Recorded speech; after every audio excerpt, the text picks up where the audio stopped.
It is now my honor to introduce Maddie Sisson, who will sing our national anthem.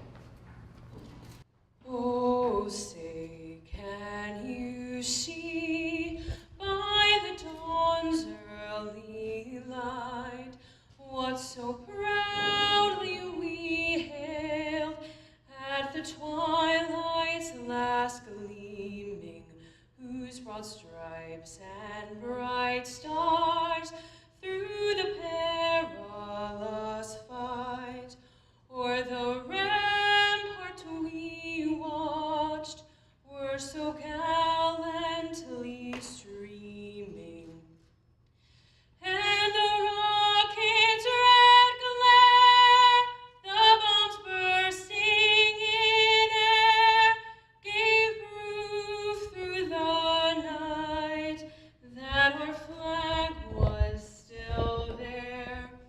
Oh, say does that star-spangled banner yet wave o'er the land of the free and the home of the brave? We will never, never forget your service, and we will always conduct ourselves in a way that brings honor to this community and honor to the name of the men and women who have literally given their lives in service. I thank you for the honor of being here today and having the opportunity to MC this event.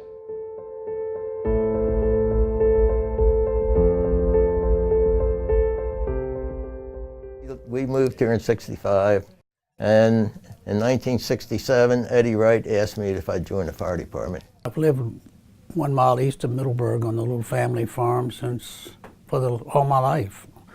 And I decided to apply for membership in the Middleburg Fire Department in 1960.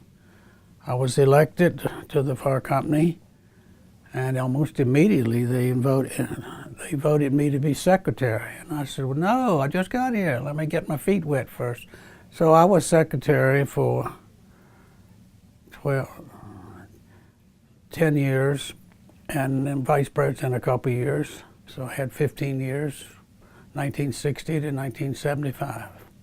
I became involved because I lived downtown over Middleburg Real Estate office across from the coach stop, and I could see the fire trucks and responding to calls, and I knew a lot of the people that were firemen, and so I just asked how to join, and the man I was working with, Ed Wright, presented my name as a member, and I was nominated and approved, and so I became a fireman. I joined it in sometime in either 52 or 53. Back when I joined it, all the businesses in town either were involved with the fire department or the members, so it was a real community and loving event. I also had a son and a daughter in the company. My daughter was the first female firefighter in the county. So at one time I had 3 generations in Loudoun County Fire. As of now, all of us are basically inactive. In the fire world, people would know me more as Donna Swain. My dad is Edward Snooks Swain, and my brother's Tommy Swain. My mom is Thelma Swain, and we had quite a family legacy in the fire department. My dad was the chief for many years, and my brother Tommy was the chief for many years. I joined probably in about 1979, 78.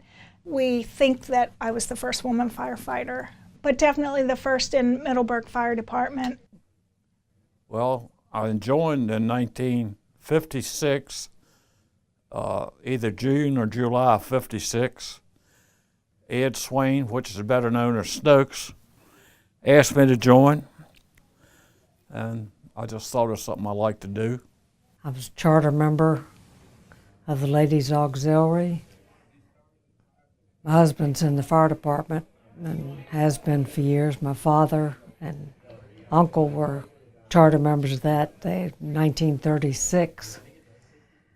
And it's interesting to see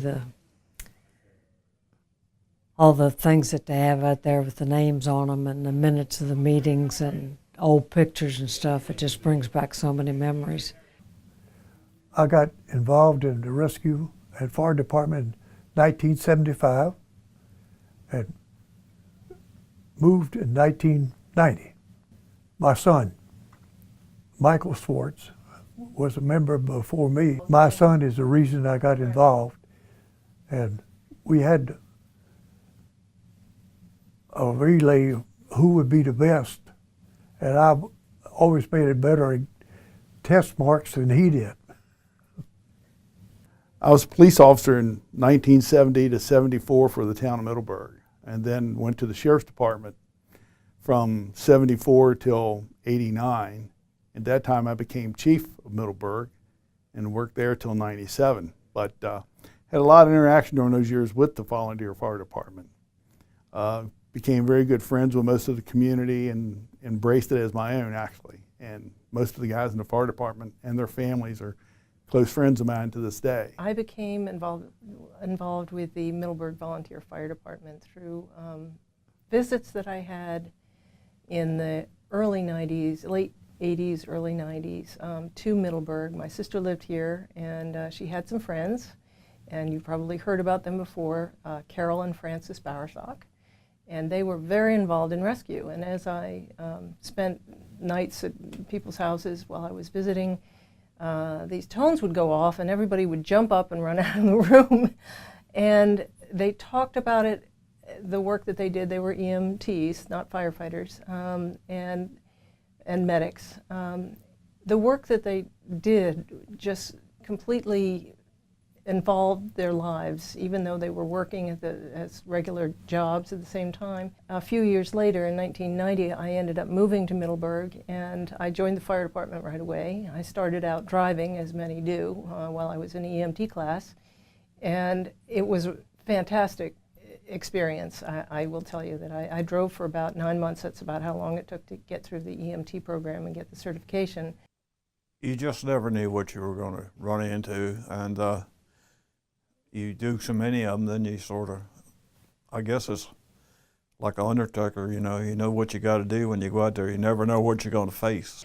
One time in particular, we were working a field fire in Philemont, and forgive me, I can't remember the fireman's name, but he lost his life there. And it was a brush fire, and I remember my dad and my brother were both on the call, and it was, brush fires were always hard for me because you can't wear apparatus in them. You just are, carrying water and maybe a rake, but you don't wear a lot of apparatus other than your coat and boots. So you're not wearing oxygen, and I always had a hard time, and I hated that I had a hard time, and my brother always gave me a hard time about having a hard time. So we're on this call, and all of a sudden somebody yelled, "Man down, man down." And I was right near this, just a few steps away. I turned around and I ran over there, and all I could see was a gray-haired older man face down. I thought it was my dad. And I remember just being frozen and trying to turn him over, and it was as if it took forever to turn him over. And right as I got him turned over and saw his face, my dad came along and bumped me out of the way and started CPR, and it was just like I was so relieved that my dad was okay, but very, very sad. And I ended up at that point, I think I was a shock trauma tech, so I was a little more qualified than my dad, and I took over the call, and we did lose him. So that was hard. So there were lots of hard calls, but through the years, it's always just been so much fun. Out at Pot House one cold winter's night, and Clayton Ellis was the truck driver at that time, and at that time, we didn't have any inside cab coverage for firemen. We rode on the back, held onto the bar, and hoped we got to the fire. And It was cold. I can remember that, and it was midnight or after.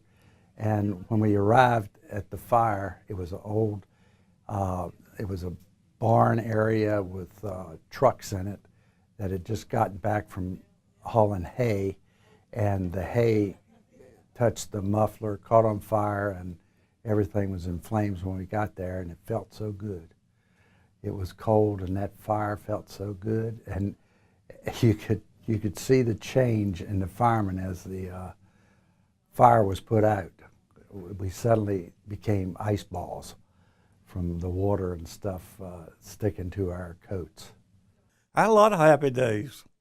We were like a big family.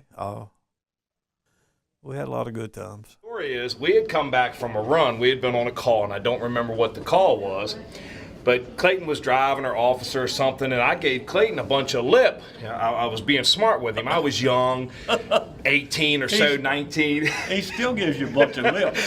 And I was taking my gear off, took my jacket off, took my helmet off, and when I went to take my bunker pants off, I bent down, and when I bent down, Clayton walked up behind me and booted me and just kicked me right through the gear rack, and I just tumbled right over on the floor. Clayton never said a word. He just walked off. Man, oh, I still think about that. I laugh so hard. It was back then. It was you didn't disrespect your elders. You disrespected your elders. They took care of it right there. This lady would park her Mercedes in front of the old firehouse, which would block the entrance. And she'd get parking tickets all the time, and she didn't care. And one day there was a fire, and we couldn't find her to move the car. And the police car would park up on the corner. I turned around and looked, and someone had the Seagraves fire truck, and they pushed the Mercedes sideways across the street out of the front of the firehouse. And it was going across the road like that. Now, I don't know who was driving the fire truck, and I'll never own up to who was. But and she just had a fit when I gave her a ticket for parking her car in front of the firehouse, which was against the law. One of the funny things about the way I got going with this was that the Bowersox, and you heard a lot about the Bowersox, you may have heard them referred to as the twins. They were identical twins, and I mean identical, and they were both paramedics, or medics. So when they went on a call and took care of a patient who was perhaps unconscious, and that person came to in the back of the ambulance, they would have these two sisters sitting on either side of them. And it wasn't necessarily a good experience for the patient at that point to think that they were seeing double. Anyway, another call I can remember was Cliff Jennings. I don't believe he's here today. But we went on a call to Willisville, and we took a lady to the hospital in Winchester. She was going to have a baby. And it ended up that she was born, the baby was born in the hallway going through the hospital. And the funny thing about this is, a couple of years, about 2 years later, I guess, Cliff and I had another call to go to Willisville. And while we're up there, the girl who was the mother of the baby that was born 2 years ago said, "Cliff," she says, "I want you to come and see the baby." She says, she called him your baby. She says, "We named him after you. We named him Cliff." So I thought that was pretty funny too. There was a very bad wreck, and a young woman had driven off the road. The car had flipped several times and gone down into a ditch. It was kind of mostly upside down. She was trapped inside.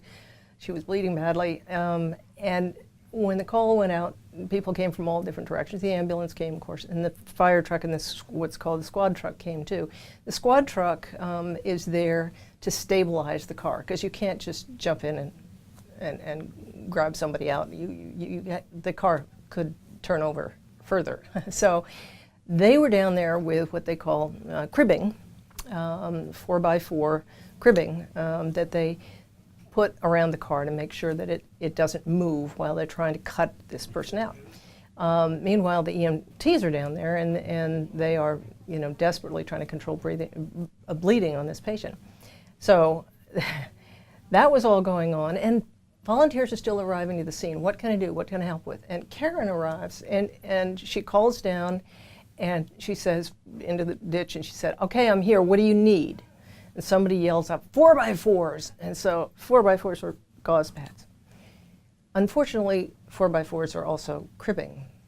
So she goes and she gets, of course, she's an EMT. She goes to the ambulance and gets this thing of these packages of gauze pads and starts throwing them down, and the firefighters are looking up going, what the, we need cribbing, you know. So for the banquets were always fun. I don't know if anybody talked about banquets. Every year you have a banquet. For the banquet, the fireside took a piece of cribbing, a 4x4 piece of cribbing, painted it gold, and gave it to her as her particular prize for getting confused about what kind of 4x4 was needed. So anyway, the girl survived. Of course, in '72 we had Hurricane Agnes, and Middleburg became an island. You couldn't go any direction.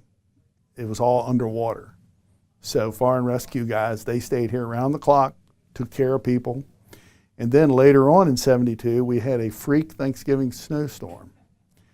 And the whole town was snowed in. Route 50 was blocked from Paris Mountain to Gilbert's Corner. The firemen went out. All these volunteer guys would walk down through the roads, snowbound, to check on people to make sure they were okay in their cars. And if people would run out of gas, they would bring them back, and the people in town would take them into their houses and give them dinner and give them a place to sleep.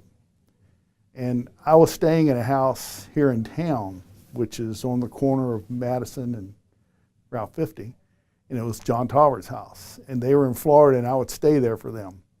And I called him up and said, you know, what was going on? And he said, sure, you can take people in. So I brought in 2 families with children to stay in the house, because I worked all night too, because I was the only policeman there. Got through I worked all through the night, got through about 2 o'clock the next day. They finally got the road cleared away, got the snowplows through. I walked into the house. They had gone to the store and bought a Thanksgiving dinner. And all these people I'd never seen before in my life were waiting for me with their children. And when I came in, we all had Thanksgiving dinner together. Pretty nice. So, but it was a good town. Their volunteer fire department, a great bunch of people. You'll never replace them. So, I was always really happy Eddie Wright asked me to join the fire department. And I really got to know a lot of people, not only in town or in the fire department, but actually around the community, because they really depended on you, and it was a lot of fun and to be able to help the people. It was a lot of work, but you worked together, and it was a lot of fun. Of course, around here, everybody knew everybody. Well, just to thank everybody over the years that has donated and helped out. When we moved up here, we had a house fire out in the country, and the people working for the owner wanted to know what the owner could do for us to as a donation, and we told them we owed, I think it was somewhere around $36,000 left on the building, so they wrote us a check for almost $36,000 to make us clear. Oh, we were all friends. We talked about Snooks today, and Reggie Dawson was just in here. Eddie Moore, I'm sorry he didn't attend this gathering today because he was in a long, long time. And I look back at this pamphlet was given us today, when the fire company was organized in 1936. The first president was J. Dabney Simpson, and he seems like president of almost everything here in Middleburg from time to time. And there's a school in Leesburg named after his brother, J. Lupton Simpson, so quite a person. I'm glad I was able to contribute a little bit to the fire department. Been here a long time, and they've done a great job building this building and all the trucks and ambulances that they have. So, I will just say that I do miss it. I was an EMT and a paramedic for a total of 23 years with the Middleburg Volunteer Fire Department, and I was proud of that time, and I think I did a lot of good, and I had a lot of good done for me. So, thank you. Even today, during this recognition ceremony, I kept sitting there thinking, I wonder if I could go back. I wonder if I could go back. And then it dawned on me that today was really the turnover of it not being volunteer anymore. So I will keep my memories and go forward. And it was just a privilege and a pleasure to always be part of the community. And it's how we were raised. We were raised to pay it forward and to look out for our community. And it's just, there's nothing better to instill in our children, I think, than to pay it forward.